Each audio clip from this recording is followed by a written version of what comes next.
The Washington Post is denouncing pranksters who put out a fake newspaper that made it look like President Trump had resigned. But the political activists who created the paper say this episode was not intended as a joke. Scott Broom is on Capitol Hill with reaction. Who is behind this fake newspaper and why did they do it? We have a lot of fun with it, but the underlying purpose is a very serious one, that this is both a vision of a future we'd like to see and a call to action and set of tools for people to create it.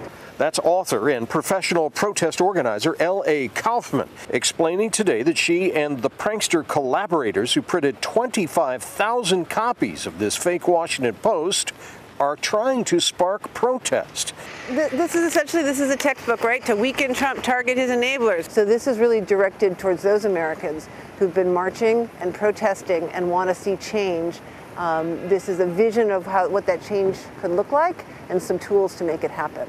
The Washington Post is not amused. Quote, "We will not tolerate others misrepresenting themselves as the Washington Post, and we are deeply concerned about the confusion it causes among readers."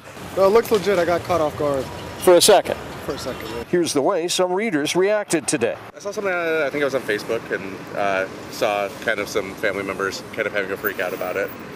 What are your thoughts? I mean, why were they freaking out? They're pretty conservative, so they thought they were like, oh, it's the liberals just trying their hardest. To me, I think it's a great joke. I thought it was kind of funny. A fake Washington Post newspaper is nothing new. We get it every day. I mean, you never know what you hear, if it's true or false. It's hard to know the difference.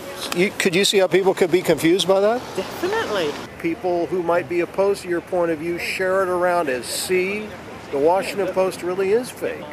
No, I don't really think, I haven't seen that happening. In Washington, Scott Broom, WUSA 9.